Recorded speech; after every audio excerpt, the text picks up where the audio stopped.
Hello, you sinners and saints. It's Pastor Tom, the MotorSage, coming at you. I thank the good Lord that you clicked on my video here. You people just complete my day when you do. Today, Mrs. and I are going trucking over the nearby state line to a Walmart. I'd like you to ride along with us. We'll tell you all about life, liberty, and the pursuit of happiness. The conversation may get just a bit political because my wife watches the latest news. And as a pastor, I know a little about her religion and comment on her remarks, so stay tuned with us.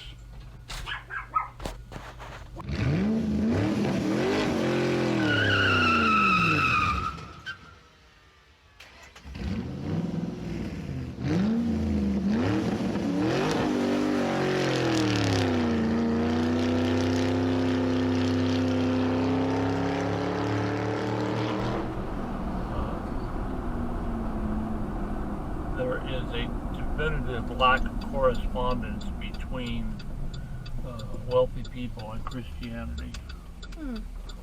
You mean there aren't any wealthy Christians? Oh yes, there are, but on that's not the average.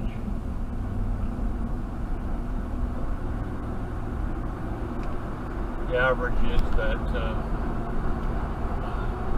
you can't serve God and money.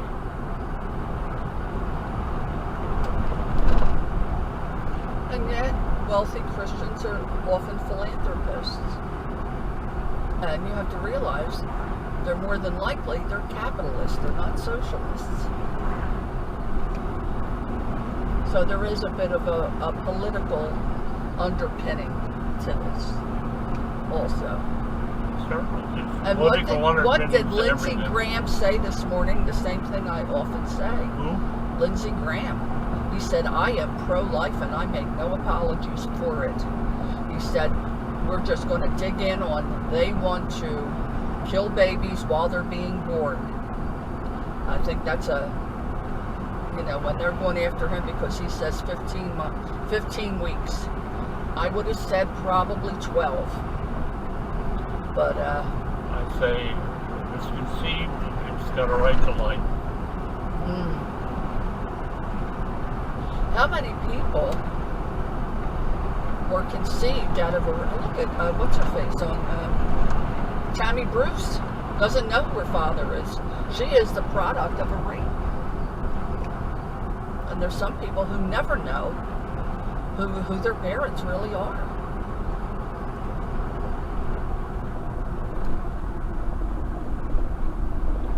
And how did somebody put that? They said, out of something terrible comes something wonderful. Even if the person doesn't want it. And I don't think that I would want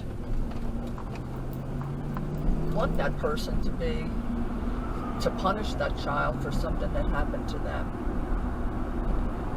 People have to think about a lot of these different aspects of it, or they look at it as a blessing.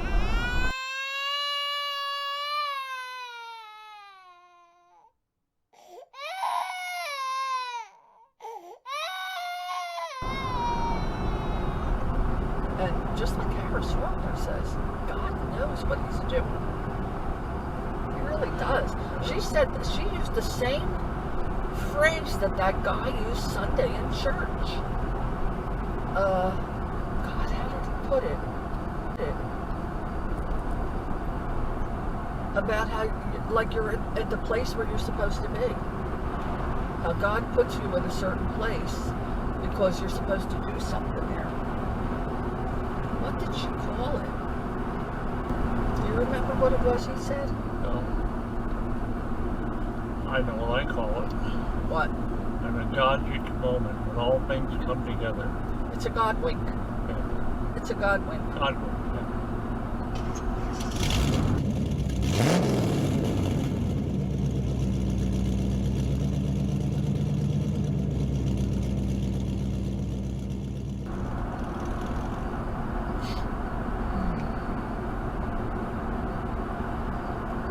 So now everybody's saying all these people that they fired because they wouldn't get a vaccination.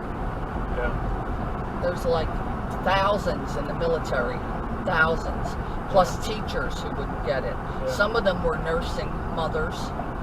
Some of them were people who had COVID already. And now that the president went and said, COVID is over, these people want their jobs back.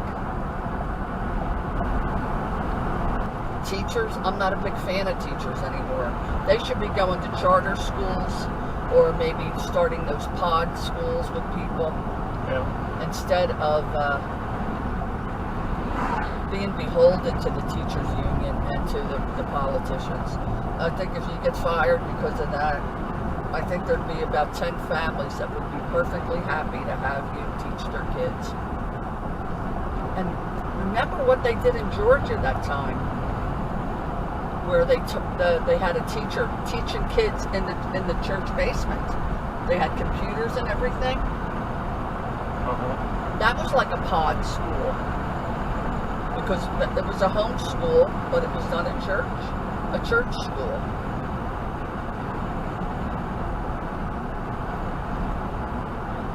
People have to get creative about ways to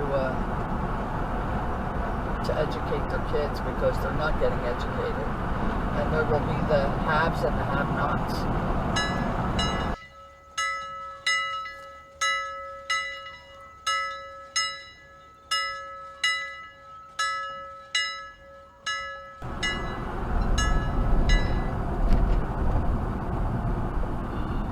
I like pork belly.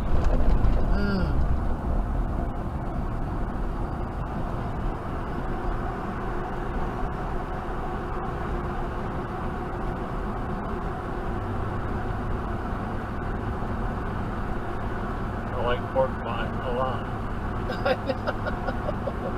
Oh, you know what else is in there in the freezer? That shepherd's pie. And Aldi's is Yeah, I like that. Aldi's is going to be starting to sell shepherd's pies again, because it's fall. That's when they started in the fall. But I like pork pie. Huh? But I like pork pie. Oh my goodness gracious. Let's see. I have celery, carrots, and those little potatoes. I think I have a thing of sausage too. Bob Evans or Jimmy Dean. Maybe I'll get a pie crust.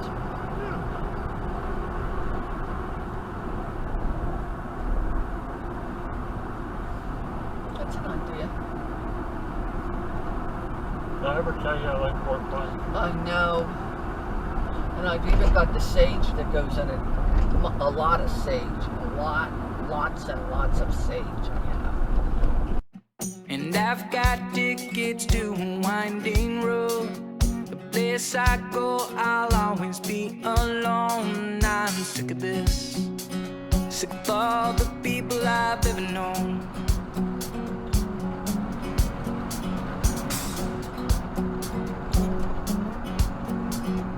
And I've got tickets to a winding road. The road's so long, you'll never find your home. I'm sick of this. Sick of all the places I've ever gone too far. Can't see how my life's one thing. Living in sin on this winding road.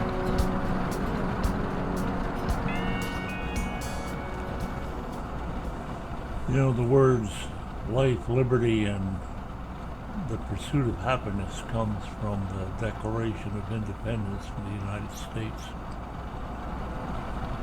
It tells us a lot about who we are as a people gathered in this land. But the principles of life, liberty, and the pursuit of happiness comes out of Holy Scripture.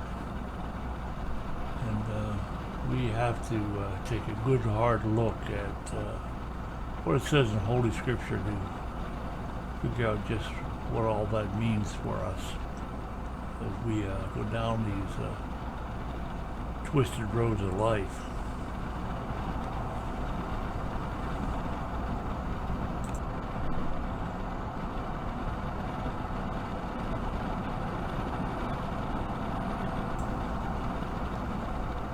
see, living together as a people from many walks of life, from all kinds of nations around the world, we live under an umbrella of established law. And if we look closely at the law, we find out that it all winds itself back to some commandments that are written in Scripture. Those commandments are written in the book of Exodus, and chapter 20, verse 13 especially is one we need to look at for our subject today. That commandment says, "Thou shalt not kill." Now that's a ultimate law given to us by the ultimate God above all gods. And there's no hedging around it. We think about the times that we go to war and kill in defense of a nation. We think about people who were victims of rape and incest, and need to think about the abortion of a child. When we think about old people who are so very ill and little chance of recovery, do we pull the plug and let them go? We need to think about the fact that we are sinners making difficult choices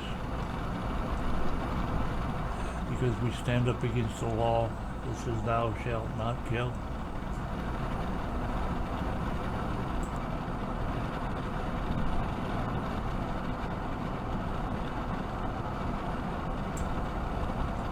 See, the law can't deliver us. It can't deliver us or can't deliver this nation. The law, as God gave it to us, only convicts us. You see, we can't keep any of those commandments that He gave us, those 10, the metric system of God. We just find that we are driven by that law to try to make things right, and we just keep making law after law, and every political party that comes along tries to change it and change the judges that watch over the land, but no, all of it is to no account against the judgments of God.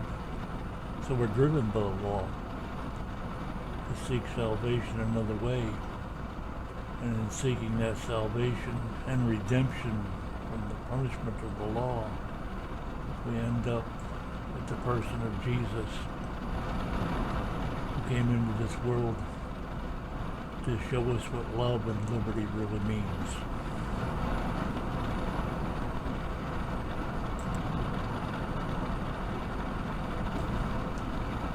You see, about 2,000 years ago, Jesus came into this world to deliver us from the penalty of sin. It's something very important as people gathered around Him. He said to the people who believed in Him, "If you continue in my word, you are truly my disciples, and you will know the truth, and the truth will make you free." He also said, "Everyone who commits sin is a slave to sin.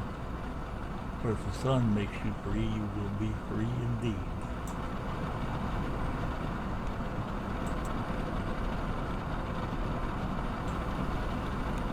So whatever windy road we have to be on, we need to make decisions about the upbringing of children, where they attend school, or what career field they or we are going to pursue. We're free to make those decisions, and knowing that Jesus has set us free to make those decisions through the efforts of military, through the efforts of the law, which is designed to curb sin and identify it.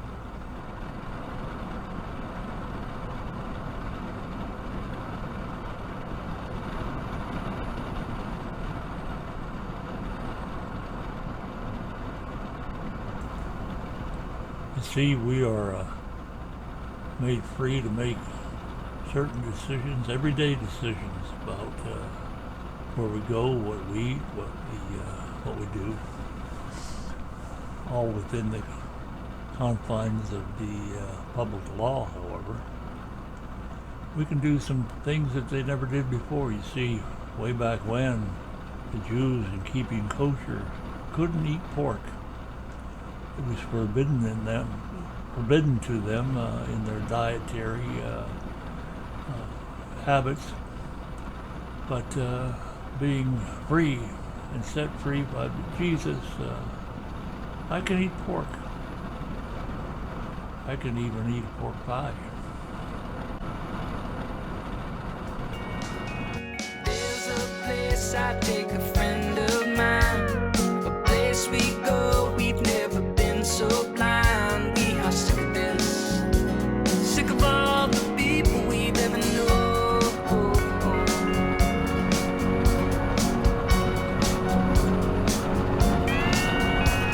And I've got tickets to a winding road. I take my friend, I'd rather be alone. I'm sick of this, sick of all the places I've ever gone too far. Can't see how my life's worn thin, living in sin.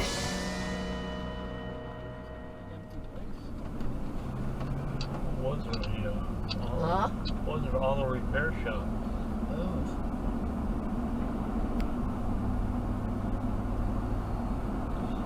You know, you could take this over to that body shop after I get everything out of it. If you want to, it's a nice day. It's going to rain all day tomorrow. It's going to be terrible. No, rain all day Thursday. Tomorrow, very violent weather. They're talking about winds and